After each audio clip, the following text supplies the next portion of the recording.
Hello, family, and welcome to another episode of Role Model Makers Experts Cafe. I'm your host, Dr. L, the parent whisperer, and today with me, I have an amazing human being. Her name is Marelise Culbert. Did I say that correct, Marelise? That's perfect. Perfect. I Thank you. appreciate it. Thank you for taking time out of your busy schedule to be here, and thank you, audience, for tuning in. Marelise, I wanted everybody to kind of listen in. I know you've been in our community a few times, and you are an amazing human being. Let them know about what we're going to talk about today and how you got involved doing what you do, and we can go from there. Okay. Well, my story is actually a little bit unconventional because I just saw myself as a career woman growing up. That's all I wanted to be. But the wonderful thing about life is, while you're busy making other plans, life happens. That's what John Lennon said that, and it couldn't be more true. So, what really compelled me to change direction completely about 20 years ago is I had quite a few emotional and physical traumas that I worked through, and the doctor said to me that I wouldn't be able to have a child of my own. And I just knew that cannot be my story because I had already inherited three bonus kids by then from my husband's first marriage. And of course, that is not a process that anybody can be prepared for. Mhm. It doesn't matter what they tell you, it comes yes, it comes with so many surprises.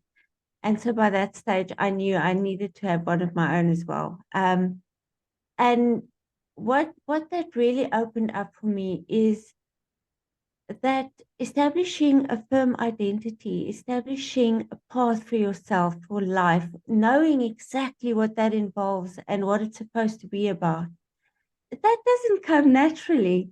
It's not something that just automatically happens. We all need help. And especially after the pandemic, with everything that's happening around the world's an identity crisis. This is where children really have a problem finding their way, and parents don't know what to do about it because with everything that's happening at breakneck speed, how do you make sense of all these changes? Um, you know, years ago, things would change from generation to generation, but now I find it's from child to child. Things are happening so fast and changing so fast. So that is really where I realized this is my purpose. This is what I need to do because my journey was so difficult. And when I was going through all of that, because I had four children and they couldn't have been more different. And while I was going through all these changes, I couldn't find anybody to help me. I had to learn the hard way. And, even I had wonderful, loving parents and a great family, but none of them had experienced what I had. So I really had to learn by enrolling in courses and going to therapy and doing so many different things. So if I can help parents now to really get to the bottom of it faster and help them with ways in which they can do this Mhm. faster with proven strategies. It changes their lives and it changes their children's lives. And this is why I'm so passionate about what I do. I can't imagine that I ever wanted to do anything else in my life. Yeah. Marlies, you actually bring up a really good point, and I love the fact that you linked it back to when the pandemic actually happened, because Mm, one of the things that happened was we were, as human beings, working within the confines of mm, a certain reality where we had to work in corporate jobs or whatever other kind of forms of creating financial careers and professional careers and things like that. mm, And what COVID did was it kind of put a stop to something that was going on perpetually and forced people to think of other ways to continue professionally. And for some of the people, that was a wake-up call. For some mm, people, they realized that they didn't have to do what was taught to them, the framework, and work within that framework. And for other people, like you said, it's a very frightening and sometimes difficult process to think, well, if not this, what would be something else? And what are the parameters? And you take that, which is COVID, which forced us to step out of that parameter into this new world that is now virtual. And what you described, there are opportunities, but there's a lot of hardships there, right? But when you talk about kids that are growing up 10, 15, 20 years from now, with AI and quantum computing and robotics and all the stuff that is happening, like you said, at breakneck speed, that realization, that removal of the framework of our society as we have experienced it in our lifetime will not be there. And for them to have to realize, who are we? What are we supposed to do? What is a pathway or a system for me to discover what I'm all about? That is something that we need to start focusing on now. And for parents to be able to role model that behavior of how do I find myself or what I'm passionate about.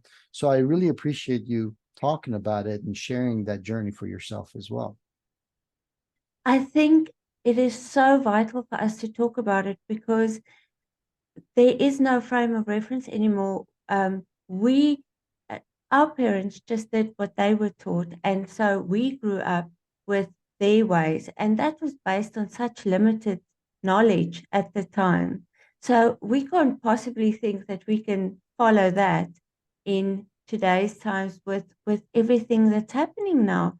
All the challenges are so different. And um, this is where my real passion steps in, is within these challenges for the children and the parents to really connect on new levels that we didn't even know, because then they can properly understand what they're going through, they can fully support them, and they can help them through that, because most of the time the kids feel like they're completely alone because nobody understands them and the parents don't understand them, so they don't know what to do about that. So that's where the disconnect happens. And if we can fix that, well, then they can overcome everything together. Right. Yeah. Absolutely. So, Mm. what are the typical things that you see happen or comes to your doorstep as far as the parents, uh, when they come to you? What is their concern? What is their challenges? Overwhelm is probably the general term, and that can obviously mean a lot of different things, because at the rate things are happening, it's overwhelm in terms of time, to try and balance everything and then still make time to really connect is very difficult. And then with everything that's happening in the school system, you can't even make sense of that. So how on earth am I supposed to deal with that? And then with all these new options that are available to the children, I don't even know who this kid is that just walked through the door. Mm, I don't even understand what they're talking about. So, to combine those three things and say, relax, there's a solution. And actually, when you address all three simultaneously, you get to the best possible solution. right. And I think they just need to know that that's possible, because the more they talk amongst themselves, the more they kind of come to the conclusion, oh, well, that's not possible. There's no point in trying. But it is. It is. And I am living proof of it. So, and I had to do it as a single mom, and I had to forge a way and find different ways of doing things. And I'm so happy to report that, I mean, my child's principal, headmaster, I don't know what you call that, has phoned me and said, look, I don't know, what are you doing at home? And at first I thought, because I constantly got into trouble at school, I thought, oh my word, what has he done? And they said, no, this child is just, he thinks of things that the others don't think of. He takes the charge and he does these things. And, it comes from a single home. So that's difficult. So how do you do that? And this is why I know it works. And I'm so grateful to say that. Yes. You mentioned overwhelm. I wanted to kind of get your opinion on this. Is overwhelm a product of not enough support or lack of prioritization? I think the experts would say lack of prioritization, but I think for most of us, it feels like lack of support because there's just so much that you need to deal with at any given time. Mhm. And then, of course, the more kids you have, whether you and your husband are working, are you a single parent? So does that mean there's no one else that can even, take the kids to sports or whatever? You still have to prioritize that. And then come home at night, and you've had a rough day. You still have some work to do. Your kids needs help with homework. There's so many hours in the day. And then the pressure of making everything work. I think it is probably a lack of prioritization, but I think most people don't know what to prioritize anymore because there just seems to be, if we think of 30, 50 years ago, dad would go and work, mom would stay home with the kids, and there was uh, there was a chance that things seemed to seem fairly normal. There was time to do everything because everyone had their part to play. But nowadays, everyone has to do everything. Right. We don't have, in most homes, we don't have that privilege anymore. You take care of that, and I'll take care of that. It Mhm. doesn't work like that anymore.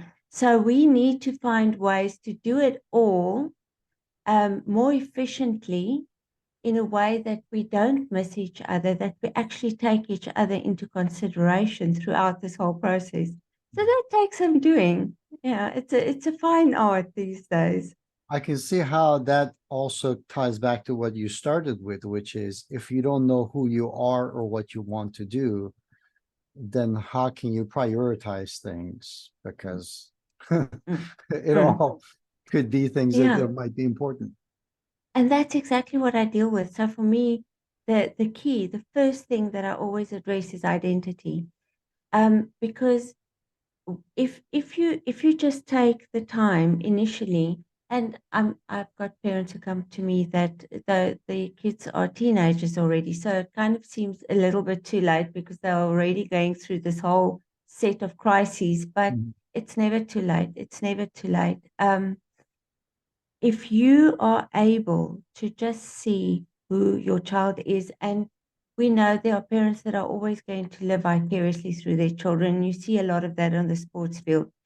But I read a wonderful thing the other day that said parents need to come to the end of themselves before they can begin to discover their children. And that is such a true saying because if we can just put aside all our preconceived ideas, everything that we think is important, everything that we prioritize, everything that feels um, congruent with ourselves, and say, okay, this little person in front of me, who are they? What do they respond to? What do they prefer? What are their um, what are priorities for them? What appeals to them? Mhm. Because it might be wildly different to what you prefer as a parent. And the moment we can start distinguishing that, we know. It's like, and this is something that I also needed to find out for myself.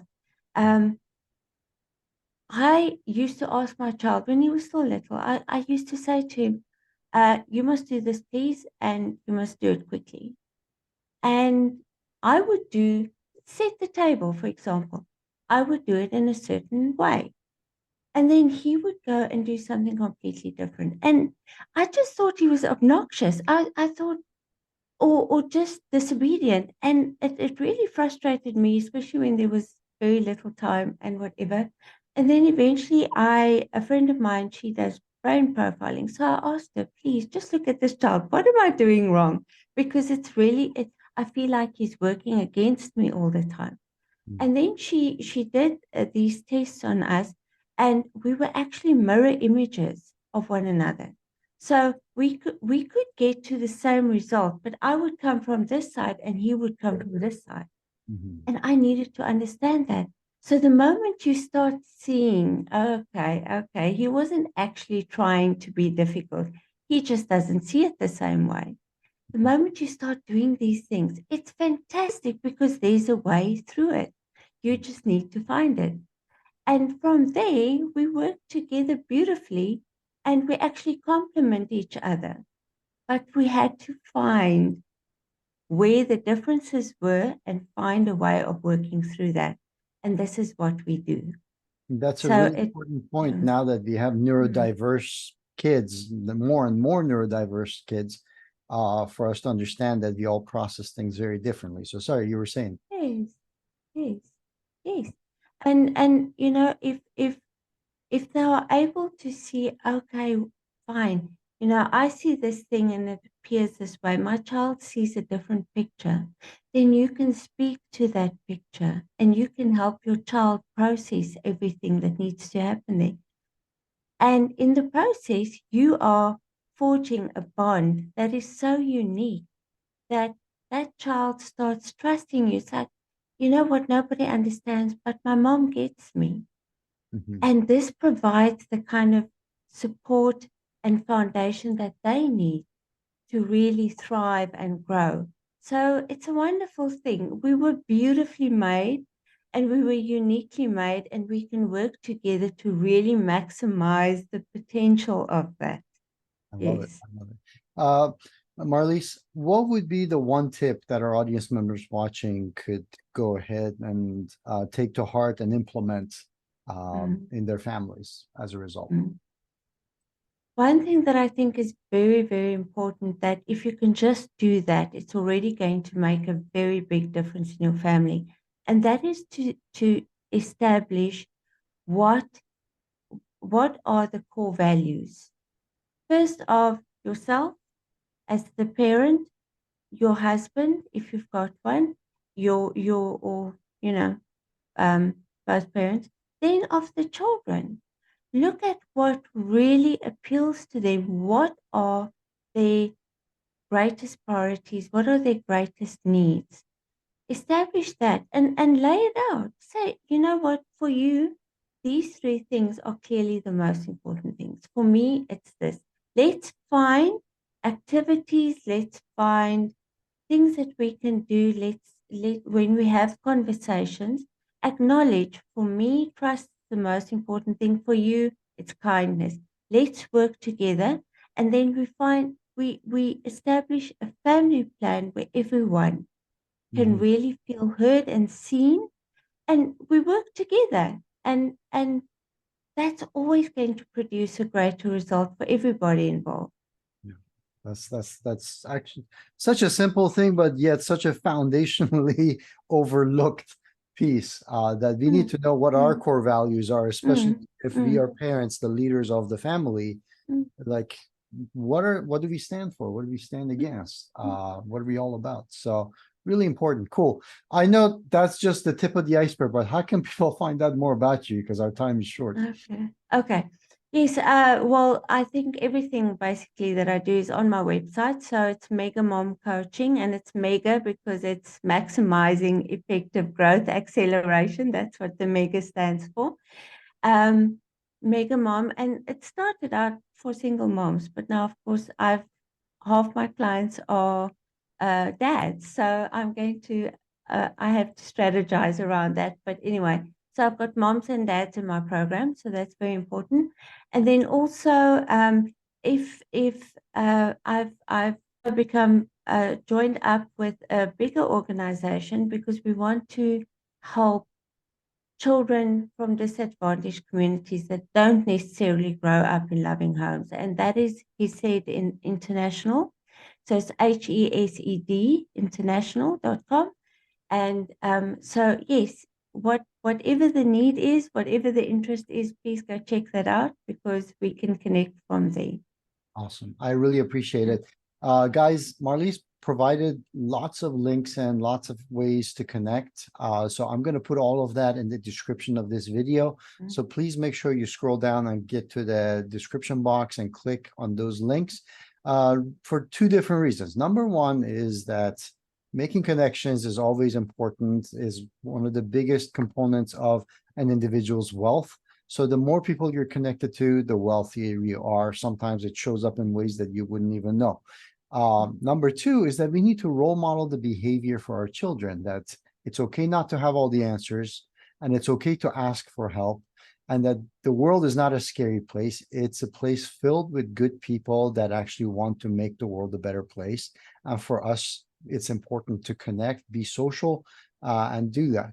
So please role model the behavior. If you haven't already done so, please also click subscribe, connect to us so we can go ahead and let you know, and you get notified of all the experts, the gifts, and the expertise that they bring to the channel. Marelise, thank you so much for spending time out of your busy schedule to be here with us. Any final words before we go today? We are better together. Honestly, none of us have all the answers. So the more we can collaborate, the more we can help each other, the more we can just help our children, the world will be a better place for it. Yes. So Well said. Well thank said. you so much for everything that you do as well. Really, My very pleasure. grateful to be part of this. Thank you. Absolutely. Until next time, guys. Cheers.